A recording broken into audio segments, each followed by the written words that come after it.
Get the latest Impact podcast right into your inbox each week. Subscribe by entering your email address at impactpodcast.com to make sure you never miss an interview. This edition of the Impact Podcast is brought to you by ERI. ERI has a mission to protect people, the planet, and your privacy, and is the largest fully integrated IT and electronics asset disposition provider and cybersecurity-focused hardware destruction company in the United States, and maybe even the world. For more information on how ERI can help your business properly dispose of outdated electronic hardware devices, please visit eridirect.com. This episode of the Impact Podcast is brought to you by Closed Loop Partners. Closed Loop Partners is a leading circular economy investor in the United States with an extensive network of Fortune 500 corporate investors, family offices, institutional investors, industry experts, and impact partners. Closed Loop's platform spans the arc of capital from venture capital to private equity, bridging gaps and fostering synergies to scale the circular economy. To find Closed Loop Partners, please go to www.closedlooppartners.com.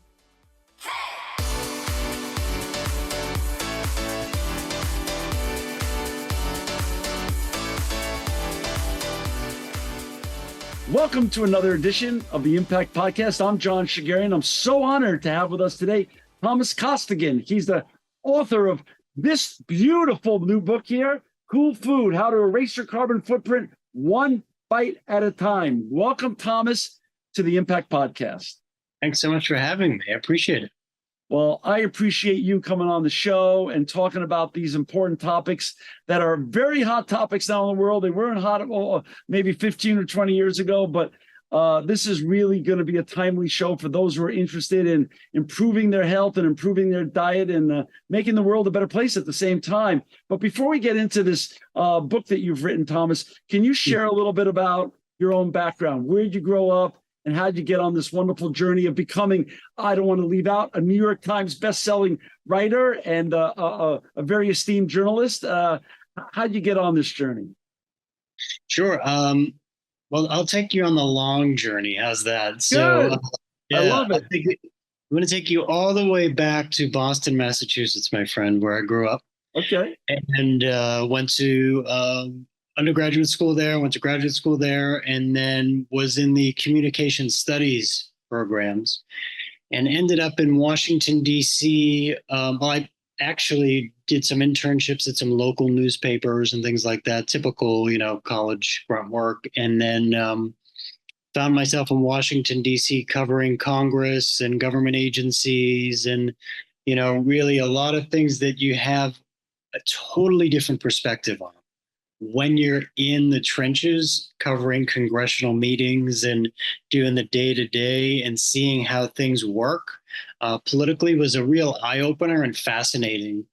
For me as a young journalist just coming up, trying to understand the functions of power, the functions of government, functions of the private sector, and seeing how things kind of worked.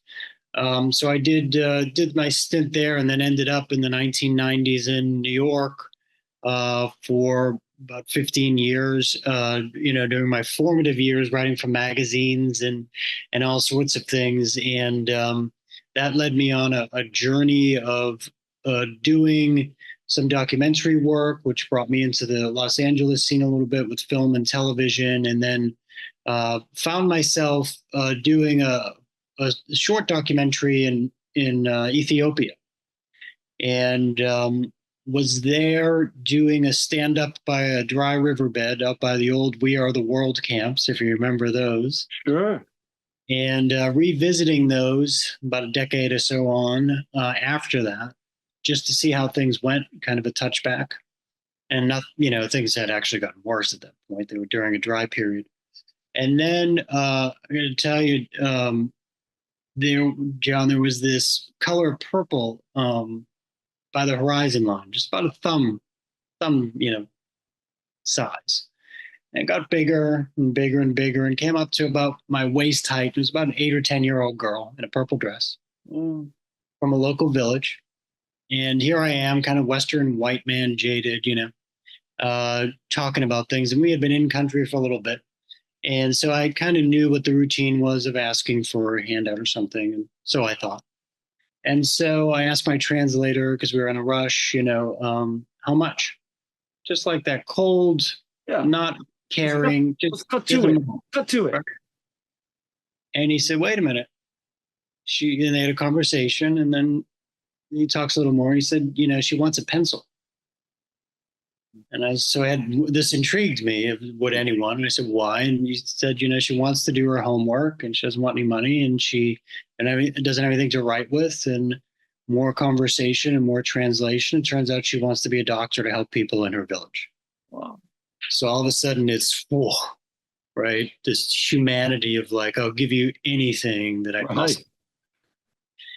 And so I do my thing, and then I go back to the States, and I'm thinking, with the literal pencil, I don't know what happened or what became of her, or whether she, went to become a doctor or what have you. But I was thinking, if I could do something that had a ripple effect with a literal pencil, what could I do with the proverbial pencil in my hand now? That's what I do. Communicate. I'm able to, provide information to people. So I wanted to do something that was more prescriptive, more positive, more solutions based, as opposed to objective journalism, back then, which was more objective than where it is today.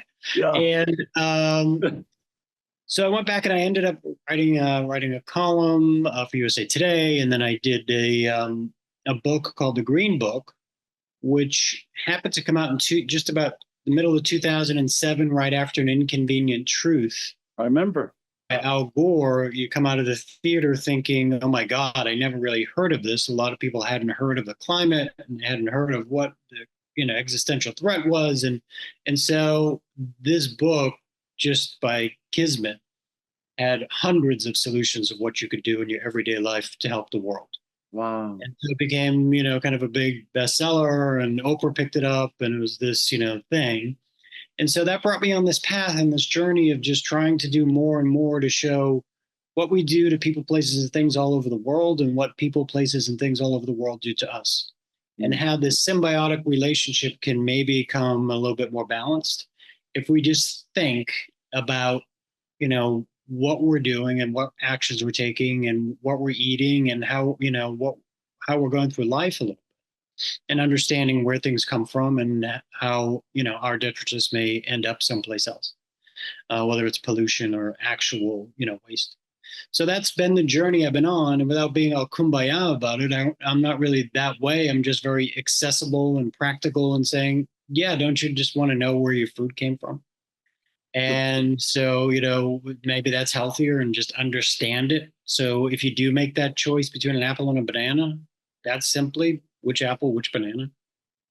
Pretty simple stuff.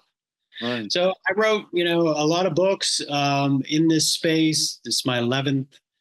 Downey became kind of a fan of my work, and had started this foundation called the Footprint Coalition.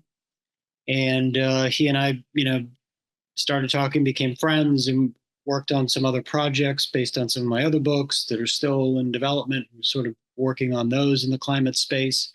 And then said, as opposed to TV and film and all these other things that we have going on, why don't we just do a book and get something that, people can hold on to and refer to, and make it simple and make it fun and make it prescriptive and make it different and good looking, and make it more food entertainment, so that you're not pummeled with academic speak. You're not pummeled with intimidating information. You don't have to go through everything and try and figure out if you can afford to put solar panels on your roof or buy a new electric car. It's, a very simple proposition that Robert had was, okay, it's like improv. There is no. Yeah. It's, we walk into the grocery store, go. And from there, we had this kind of, ratcheting up what that would look like to make the decisions a little bit more planet friendly. So that's how the evolution came about. When did, I love that. And again, the book is Cool Food, Erasing Your Carbon Footprint, One Bite at a Time. You can buy it at Amazon.com, Barnes & Noble, and fine bookstores wherever you live across the planet. What about your own diet? I mean, how have you been? How were you raised, first of all, in Boston? And in terms of where is it a regular meat and potatoes household? And how has your diet evolved over time? Well, I'll tell you one statistic about me, and you'll understand everything. Okay. I'm the youngest of 9 children from Boston, so you can Mhm. guess my ethnicity. You know who I am. I already know a lot about you. That's all you have to You tell me. know who I am, right? Wow. So you know who my ancestors are. You know the whole ball of Holy wax. Toledo. That's awesome. Okay. Boston, 9 kids. So we'd have meat a lot. We'd have potatoes a lot. We'd have the traditional, types of food. And, it was a bit of a battle, of between me and my brothers, like literally a battle sometimes of, getting into it on the table. What we used to say back east, if you're not fast, you're hungry. Yeah. Yeah. So it was that way with my brothers and I. So it was a traditional meat and potatoes thing, and that was constant. Especially in a place like Boston, where you have that type of tradition. It's almost like a pub city, I would call it. Yeah. As we were talking about, I spend a lot of time in London and some other places, and in Europe and such. And when you see the weather patterns and everything else, you kind of understand that. And the same thing in a place like Boston and even New York to an extent. You have to go inside and you want things that are going to sustain you. So that lasted throughout college, same diet, all that stuff. And then at some point, I decided that I was just eating way too much chicken. Like Okay. it was just, okay, is there something else? It's just too easy. And it's just that weird shift started me thinking about, okay, what else should I be eating? And then my exercise regimen changed to incorporate. This is when yoga was starting to get more popular. Right. I started to stretch out because growing up as an athlete and working out every day for X number of years, your Takes a body started. toll. Yeah, I was like, okay, I can't run like I used to, dude. So now I got to kind of stretch out, even though I don't want to. So I had to incorporate some yoga in. And then my instructor at the time just started, talking about plant-based. Mm. And so my body just said, that sounds really good. Not even my consciousness, just my body was just like, Right. I want that. And so I just started getting away with the chicken, get away with the meat, got away with everything. And I've been on that train for 20 something years now. Wow. And, I don't really miss anything at all. I still train every day. I train, hard, and my body. And if you ever saw Game Changers, you understand that you don't really need that type of protein to still Right. be an athlete or to train every day or to get your exercise in too. That's right. So I've been pretty happy with that, and I have a lot more energy, and started incorporating some fasting into my routine too. I try not to eat lunch. That's great. Yeah, so I kind of just push through with a lot of fruits and grains, and I don't really feel that much. Maybe a little yogurt or something to power you on, and then you're at dinner and you're ready to go, and you're okay. And then if you fast, I find I get more energy That's right. at some point. So it kind of spikes me to a good level without the sugar. That's right. And sugar is tough to get out of your diet. It's the one thing that I find it's just really hard, to move out of that. And carbs too is like complex carbs are really kind of difficult too when you're just on a vegetarian diet. It's tough because you kind of need that for your body. So it's always a balance. And because I have this diet, I'm always thinking, of like, what can I have? What can I not have? And I'm always the pain in the ass when, in a group of people because I'm just having a salad, and people and I don't drink. So it's kind of like, I'm that guy, but I'm good with it. So, I'm that guy too, so I can totally relate. It's funny you yeah, said that. Yeah, and I'm actually on the third day of a fast myself right now as I've talked with you, and I think it's I mean, the science is there. It's not an opinion anymore. The science is there that it's a great way to reboot your whole system, everything. 100%. It just makes so much sense, Yeah. it really does, And it feels good, and you just you sleep better, you feel better, your brain is sharper, and I think that's gonna be part of the future of the health and wellness trends that seem to be growing. Yeah. And it's not just fasting. I think a lot of people are like, oh, it's this Huh. thing, this fasting, and you're going to be this skinny little weed and like a marathon runner look, It's like that's not what it is at all, man. It's like, it's completely different than that. And then when you're not doing that, actually eating more, you lose weight if That's you're eating right. the right stuff. So it's really just trying to understand what your body's doing. And, That's right. I got my blood work done. Downey gets his blood work done. And so there's like different things that we realized we kind of need. He needs a lot of iron. Don't get me started on the Iron Man thing, but, Right, he right, needs a right. lot of iron in his diet. And, I don't for whatever reason. So there's just other, everybody's individual, but it That's just right. makes so much sense to understand what you need. So you're not out there either feeling tired or feeling bad. And that leads to other like bad choices, if you ask me. Oh, So, it's a cascading effect, and like you said, the more good you do, the more good you want to do, and like you said, the series of bad choices is another domino effect that moves in the wrong direction when you've got that train rolling too. yeah. Yeah, Yeah. that's interesting. Yeah, I'm big on I'm big on the testing, as you just said, blood panel, Grail test, full body MRI, all that stuff. It wasn't around 10 years ago. Why not take advantage of the stuff that exists today? Exactly. And guess what that proves out when you start doing it? That's There right. was a thing on Netflix too, this documentary that's out there now. I don't know if you saw that. The twins. And yeah, Yeah, yeah. that was great. And it's interesting just to see, and it proves out everything we've just been saying. Yeah, So it's science. It's not just conjecture anymore. It's not anecdotal. It's not, oh, this worked for me, so it's going to work for you. That's not it. it's not it. It's not it. It's Yeah. it's you're so right. So when did you actually start writing this book, Cool Food? When did you start penning this book? Yeah, about 2 years ago, right around the pandemic, because we were working on something else we had to put on hold because of that. So we're developing a series based on another book that I wrote, that has to do with climate technology and kind of big ideas.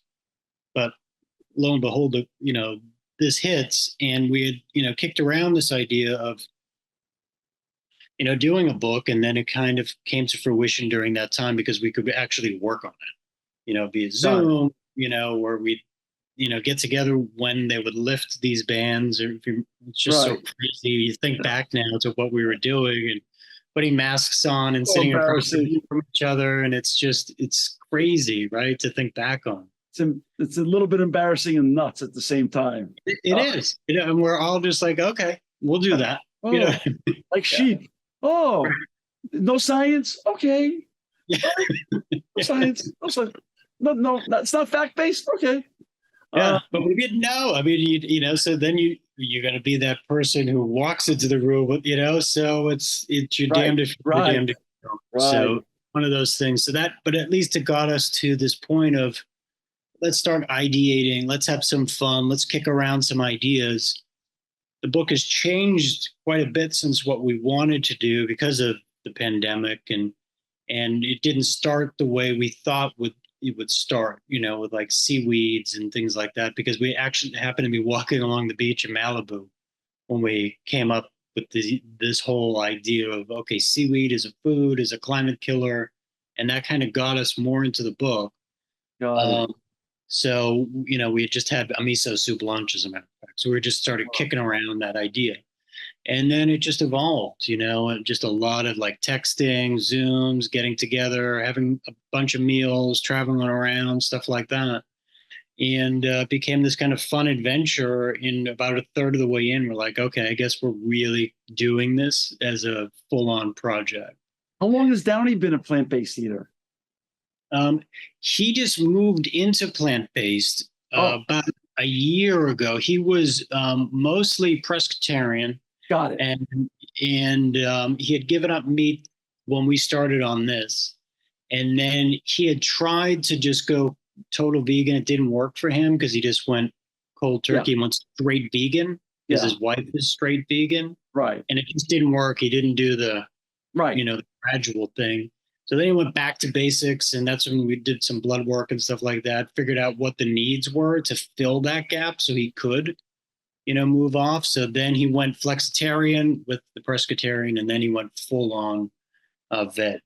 So Got it. Got it. Got it. So take us where you want to start here, Thomas. There's a lot in this book in terms of recipes and how to read different food codes and where, in terms of how to store food and buy food. Where do you want to start in terms of, this wonderful journey you put us on in this great book here?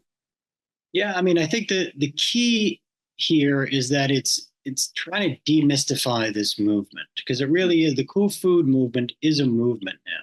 There's Right. cool food badges that you can get. Places are putting cool food, asterisks on their menu like they do with vegan or vegetarian. Right. College campuses are serving cool food. So there's more than 2 billion meals now that are served in the cool food space.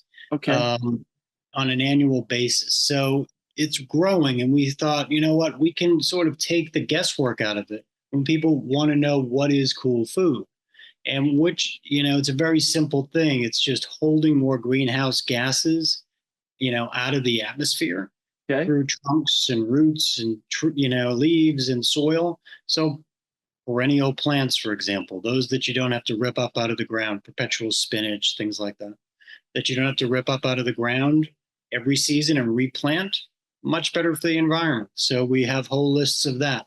Different types of fruits that come from big trees, like, coconuts or mangoes and things like that.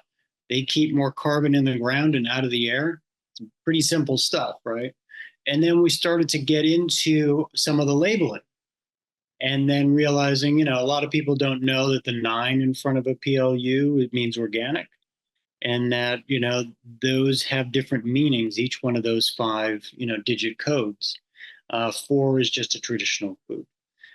So, we started to explain some of that, and then we started to look at some of the history. So in the book, there's science, there's interviews, there's facts, there's recipes, there's personal stories from Robert, from myself, there's lists, there's tips from some of the biggest food advocates in the world who believe in, sustainability, top chefs and politicians and food psychologists, which are some of the most fascinating things, because they can trick your brain into thinking you're eating other types of foods, which if you do it the positive way is great. They've also messed with people a little bit and, done it the other way. So they think they're eating something really awful when they're not. They're just eating something normal. So there's all of these things that we found, like, let's demystify the food system because it's so big and it's so important. So what can we do to put people on the path? And we went on the journey with everybody. So we're both the every people in this, and we're kind of moving along, learning from people in the space, trying to understand the science, translating that, making it accessible, so that when you shop for food, the right types of foods that, or, foods you might want to buy that are better for the planet. For fruits, vegetables, there's recipes that go along with that. We also get into food waste, which is a huge issue. We didn't even think we were going to write about that, but it just became so apparent how important that is in the context of food. Let's do that. Let's talk a little bit about that. Most people don't understand one of the greatest fillers of landfills across the world is food waste. Yeah. And how is that exacerbating the climate change issues that we have, the climate problem that we have? Yeah. The number one thing at landfills is food. It's crazy. So most people think it's their old sofa. It's not. Yeah, it's not. Well, most people think they're doing a really good job on, mitigating food waste, and it's not really true. We eat in the United States, it's about a pound a person every single day. It's huge. 30% of the food that you buy for your home actually goes to waste. 50% when you're at a restaurant. There's also some myths around restaurants donating to food banks and those types of things. So there's, different protections that have been put in place. So you can, donate food, not used food, obviously, the food that just hasn't been eaten, it's left over. Right. So there's a lot of those things that we try to put out there, because food waste is 50% of the problem in the agricultural sector for its greenhouse gas emissions. 50%. Right. So it's energy, number one thing for greenhouse gas that are raising global temperatures. Second is agriculture. So 50% of that is food waste. So we could mitigate 50% of that just by mitigating our food waste. Wow. And it's crazy that we're not so on top of it, especially when like 1 in 5 kids in the United States is in a state of hunger right now. It's a phenomenal statistic. And with food inflation, causing that to be even worse, it's a big problem for a lot of families. So how do you portion correctly? What types of food are better? How do you store things? Do expiration dates matter? A lot of these things come into play in the food waste space. And it's really, really interesting to speak with some of the experts there's a zero waste movement out there who have joined the zero waste movement. And I was at a restaurant with one of these chefs who is a top chef in the world, and he serves. He's got probably two turnovers a night, 2 or 3 turnovers a night of a table. Yeah, he's packed, so he's probably doing 200-300 covers a night, and then at the end of the week, he's got a trash can that's like the size of a small bathroom trash can of waste. That's it. He composts them, because he thinks through everything and uses some of the bran from the wheat to make the ice cream, and everything has a message and a story, and he just thinks about it. Wow. And the portions that he serves are just spot on. And this is one of the best meals I've ever had in my life, So these are the types of things that if we could start to think about this stuff at home, and maybe start to think about composting. There's new laws in California. A lot of states have different laws now in terms of composting. There's different resources you can utilize that really help other people, like Ample Harvest. If you have extra things, a lot of people grow things in their backyard. I'm sure you've experienced this too. And you show up at a friend's house and he's like, "Do you want lemons?" I got a lot of lemons. Exactly. And you're like, "Okay, man, calm down. I'll take some lemons from you." But there are places that actually take that, right. And you add that up from everybody, and it's a big deal. So Ample Harvest is a good one. A lot of food banks. And what's interesting now is that artificial intelligence and the internet are helping immensely, because they're allowing big food companies to better regulate and understand how much they should buy so food doesn't go to waste. By using predictive analytics. That's brilliant. Wow. Correct. Wow. And at the same time, a lot of food banks and food companies coordinate with restaurants so they can then figure out what they need at which day from which source and get it delivered. So it's really an interesting thing that's happening. So it's something to take a look at when we take a look at like virtual farmers markets. It all kind of comes into play. So food waste, just because of the methane gas that it produces. So when food rots, it creates methane gas, not carbon. And methane is about 30 to 80 times more potent as a pollution in the atmosphere than carbon. So it's a real big issue.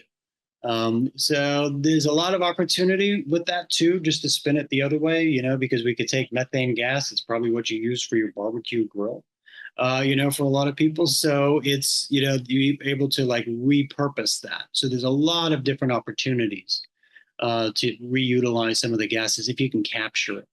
But the basic thing is, how can we be smarter about the amount of food that we buy, when we buy it, and how do we plan? We talked about dieting before. We talked about some of these other programs. Anybody who's ever been weight conscious or been on some type of training program realizes if you start, journaling your breakfast, lunch, and dinner, counting your calories, you understand what's going into your body.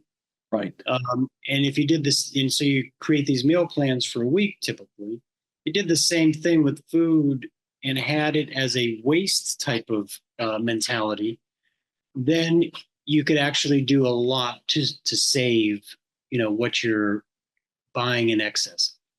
Thomas, when is composting going to come and be as normalized in our homes as our old food disposals? How hard is it to develop technology that all of us in every household across this great country and across the world, by the way, should have an at-home compost machine? Yeah, there's some great ones. I have a countertop one that's unbelievable. Do you And really? yeah, yeah. And How so accessible is it? Is you just buy it on Amazon, or is it yeah, you just can go online. Yeah, you can go really? online and buy yeah, countertop Got it. compost machine, and they're great. So you don't have to have a big space for it. Right. Uh, Otherwise, the green buckets are now mandatory in California to the tune of $500 a day as a fine if you don't compost. Wow. So there's some new laws. This, if you go to Refed, I think it's refed.gov, they have all of the different types of composting laws and regulations around. You know, we've come a long way from when I wrote the Green Book 20 Yeah. years ago, I think now it is. Yeah. And then I used to get these emails and correspondence from readers who were saying, well, we don't have recycling in my neighborhood. Now everybody has recycling in their neighborhood. That's But right. back then they didn't. So how do I do some of these things that you're recommending if I don't have recycling in my neighborhood? Now it's composting. And that's the next thing. So you sort of That's right. see the evolution of how things That's can right. all of a sudden become more mainstream. It just makes so much more sense, you know. And I just wish it would become less politicized and Yeah. just more sensical, because these are just sensical things to do. Well, what I love is great people like you, and Downey put out a wonderful book like this, and then Netflix puts out all their. I mean, they've had 2 or 3 recent documentaries on that cover plant-based eating, and I think the whole woo-woo side of it is starting to fade away because, as you and I know, you started doing this 20 years ago. I started about 13 years ago, but I was a vegetarian since I'm 17. So I'm 61 now. That's 44 years. When I was a vegetarian in New York City, 17 years old, there wasn't a lot to eat. I mean, that was fun. Now it's fun. You and I Yeah, could go into an Erewhon or to a Whole Foods and make an amazing dinner for ourselves or our families that is unbelievably savory, delicious, and nobody feels like they're missing anything anymore. yeah, yeah. And that's why we did a lot of recipes with the Vegetarian Society.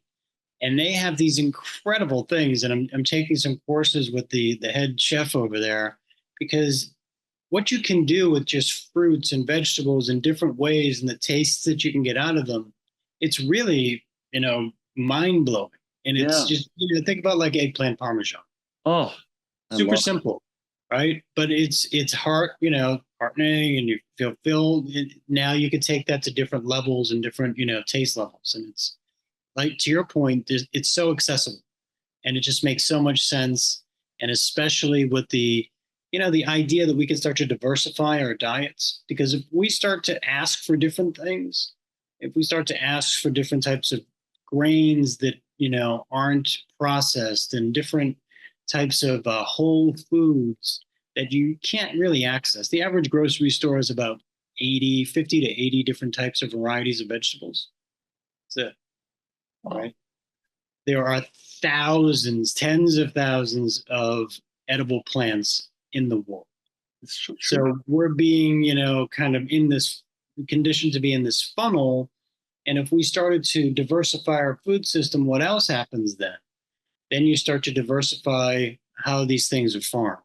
And as we kind of all know, the more that you rotate crops, the more that you have a diversified polyculture, it's so much better for the soil.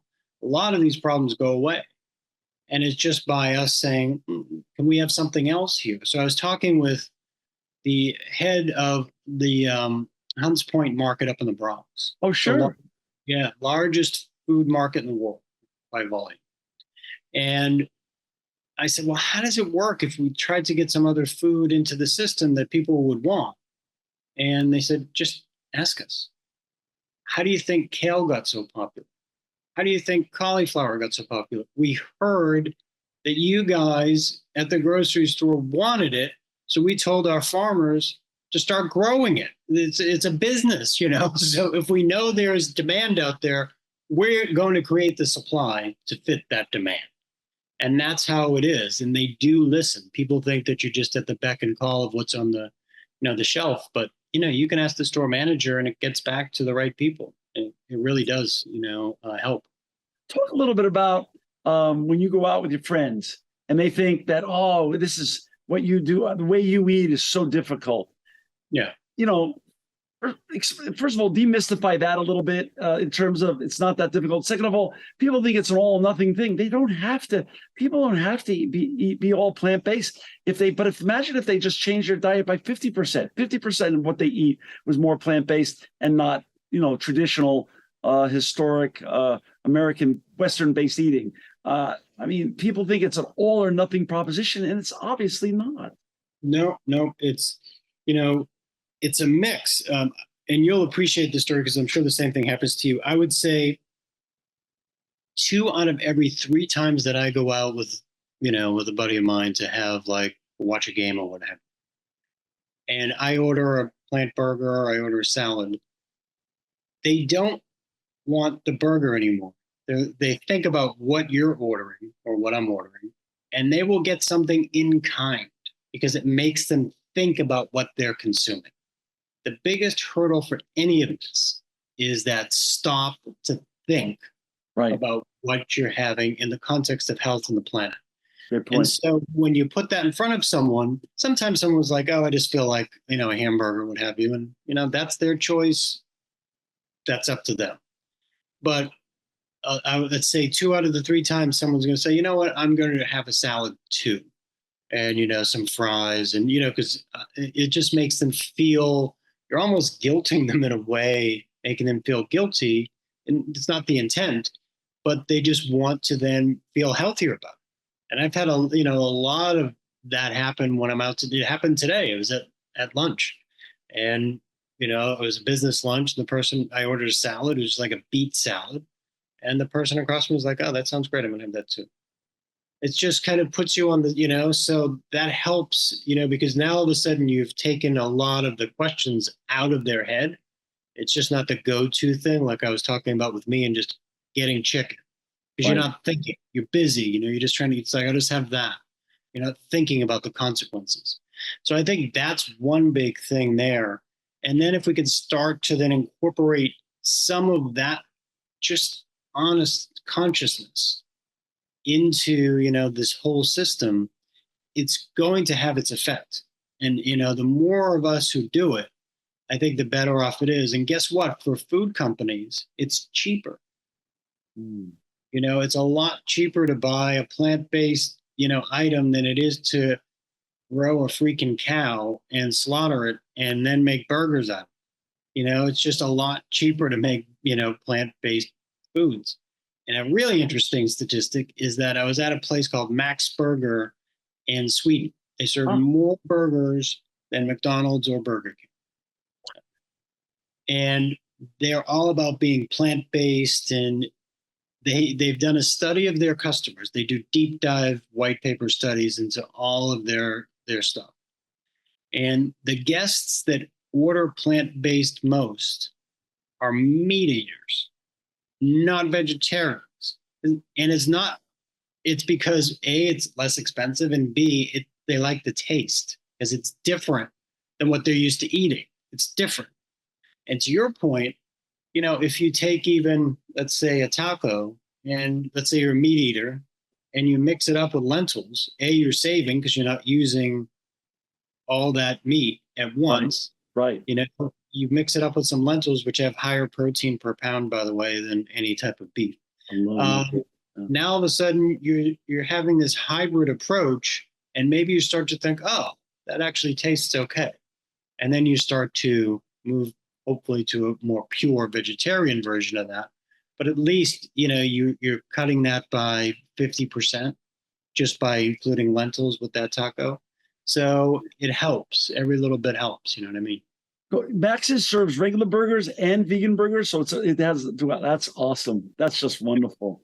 The other compelling thing that the stories that I share with folks just to make them think, and I think the word you were looking for, not that I have to tell you what words to look for because you're the writer here and I'm not, was eating with intention. But like you said, when you're eating a certain way, people mirror you because now they realize how you eat with intention and they don't. They mindlessly eat. So, but let's go back. So I think another compelling part of this is that food is, at the end of the day, also not only nourishment, but when people eventually wear themselves out or overdo the things that they've enjoyed for so long and get sick, food can be medicine then. And eating this way, I have so many friends, even relatives, that have turned around health conditions that were deemed by traditional Western medicine as foregone conclusions with a bad ending. And they've turned them around just through the food that they eat and how they decide to re-nourish their body using the cool food, plant-based methodology. And it works. I'm sure you have similar stories in your travels of friends that have turned their life and their health around just by changing their diet. Oh yeah, I mean that's a food medicine is a growing thing, and then when you start to think about it again, having some consciousness, you go, well, that makes sense because the only thing your body is receiving is what you're putting in it, That's right. and that's the only thing it's processing. So if you can make it process something that makes things, as we all know now, there's different types of supplements that you can have to be more aware or, to make your body look a certain way. But why not go a little deeper than that? And, if it can make you healthier, if it can, help you with not only your digestion, but if it can help your heart, that whole thing is a big issue for a lot of people, And I think, when you start to look at some of the heart conditions that are out there, some of the diabetes conditions that are out there. It's just a very simple change that doesn't require a whole new lifestyle for you. It's just being smarter about what you're consuming.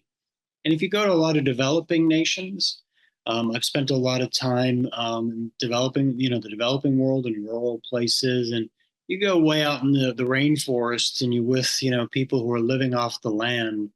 And guess what they're using for their medicine? It's food or, things they can find out there. About 90% of the prescription drugs that we have to cure our problems come from the rainforest and foods that, traditional people eat. So it's that local indigenous knowledge that's informing our lifestyle, whether we want to understand that or not. But there aren't labs, last time I checked, out in the middle of the rainforest. They're just, having foods and, that have been proven over time to make people feel better or be healthier or to cure certain ailments. And so that I think is really becoming more and more of a, that let's call it Eastern mentality that we've heard about so long in terms of Eastern medicine is really joining forces with Western medicine now. And I've been on that train again for probably 15, 20 years as well. In terms of doing a nice mix of Western and Eastern medicine. I try not to do any Western medicine. Wow. Yeah. I mean, it's mostly just, holistic approach to, body, mind, spirit type of stuff. Right. But it's also with natural holistic stuff. I don't take any prescriptions, drugs. It drives my dentist crazy because I don't even like to get shot up with Novocaine or anything like that. So, yeah. I think we're brothers from a different mother. Jesus. I mean, I'm literally living the same. You must have had some amazing meals. Going back to the story with the young little girl in purple with the pencil. Ethiopia has great plant-based cooking and food. I'm sure you had some great meals when you were there. Yeah, I mean, and that's what's so interesting is that we don't get so much of that at all. Right. Marcus Samuelsson, I'm a big fan of his, and he's an Ethiopian who's born. But he's Ethiopian Swede. Right. And he does a lot of that, discussion and just eye-opening. And so it's injera and all of that you use. It's a teff-based bread, which is a more resilient grain that you have there, and mostly vegetarian because, look, they can't afford to have meat, and so vegetables are a lot easier to grow. So again, this whole mentality is coming west because we're finding the same thing: is that meat is becoming not only a climate problem, it's becoming a problem for a lot of different reasons, for people's health, that we're finding, and for, just, land, so much land that it takes up and corrupts. So I think we really have to start looking at that as such a, big, big issue. What can we do now that we know some of these problems to try and address, those concerns about cattle and livestock? And Thomas, in terms of hopefulness versus hopelessness, if people listen to this show and don't have to go all in with being plant-based and eating cool food, but if they just shift their diet a little bit and 1/3 of their diet goes more plant-based, can we collectively push back on this climate change issue if we all start altering our diet for the better? 100%. I mean, just look at that food waste issue that I talked about that's responsible for 50% of the emissions. Take that to the next level of, climate positive foods, sustainable foods like we talk about. Now you're starting to get these margins. There's no one silver bullet for the climate. I think we all know that now. It's not, just getting rid of fossil fuels tomorrow, because that's just not going to happen. Millions of people are going to die. Right. But over time, we can start to phase that out. Same thing with, our diets now. We're looking at agriculture. What can we do to kind of phase in more positive agriculture? So right. I think it's just being reasonable and not saying, okay, this is a binary discussion, stop this right now. And you go, well, there are ways that we can have a more, I guess, reasonable transition, to call it. And what can we do at that point? And so I think that's where we're headed with all of this. And it's really encouraging to see. I mean, just look at the growth and popularity of a Whole Foods or, any of these natural food chains or some of the plant-based items that are on the menus. I mean, they're there for a reason. And, there's a market to be had. So it's basic economics. If there's a market to be had, the market's going to exploit it.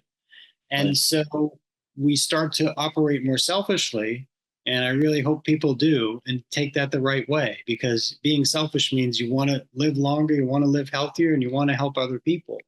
That to me is being selfish, because I'm putting myself at the center of that equation. And so hopefully, this will start to catch on and we'll see more and more whole foods. And, we'll start to see less of the more processed things that are bad for us. And people are going to reject that and choose the right thing. What are the top 2 or 3 takeaways you want people to remember from this book after they buy your book and read it, or even from this podcast? What do you want them to take away? Yeah, I mean, you don't have to be a complete nut or freak about it. You could just do, like you said, you could start and just swap out one thing, have an apple. Apple's a great climate fighters. Perfect, right? Start to look at the ocean. A lot of people don't look at that, but ocean's our biggest carbon store. Look at sea vegetables and those types of things that are super. The most nutritious food that they found is watercress. Really? Yeah. Wow. And it has the most nutrients, the most nutrient-rich food. And that's super good for the environment too. So just think about where your food comes from. Think about the seasonality, should I be having this, tomato in the middle of winter if I live in Boston? Right. Where's that thing come from? You know what I mean? Right. So think that through a little bit, and then think about, food waste, those types of things. So got it. Just know where your food comes from, know what you're putting in your body, and the rest of it's kind of up to you. Now, Thomas, you and Robert are you're well-known people in Hollywood. Are you going to take this book with Robert now? And is Apple, Amazon Prime, or Netflix, you guys going to do a documentary with this book? Come on, break the story here. Come on, give me a little breaking news. You tell him, brother. You tell him. We are doing another book. How's that? There's breaking news. We're going to do another book. He's the one who always says that. So that's good. Yeah, I love it. I love it. I love it. I love it. All right, for our listeners and viewers, buy cool food. This book is important. Erasing your carbon footprint one bite at a time. Thomas Kostigen can do it. I can do it. You can do it too. Thomas, to find Thomas, by the way, you can go to www.thomaskostigen.com. Kostigen. It will be in the show notes if you need it in the show notes. Thomas, thanks so much for coming on. I know you stayed up late to do the show. You're in London. I'm in California today. I hope we get to break bread one day. I hope I get to meet you in person. You are my kind of guy, and this is my kind of book. And I hope our listeners and viewers go out and buy this book soon. Thanks for not only doing this book with Robert, but thank you for making the world a better place. Thanks so much for having me, and look forward to that, Brett. This edition of the Impact Podcast is brought to you by Engage. Engage is a digital booking platform revolutionizing the talent booking industry. With thousands of athletes, celebrities, entrepreneurs, and business leaders, Engage is the go-to spot for booking talent, for speeches, custom experiences, live streams, and much more. For more information on Engage or to book talent today, visit letsengage.com. This edition of the Impact Podcast is brought to you by ERI. ERI has a mission to protect people, the planet, and your privacy, and is the largest fully integrated IT and electronics asset disposition provider and cybersecurity-focused hardware destruction company in the United States, and maybe even the world. For more information on how ERI can help your business properly dispose of outdated electronic hardware devices, please visit eridirect.com.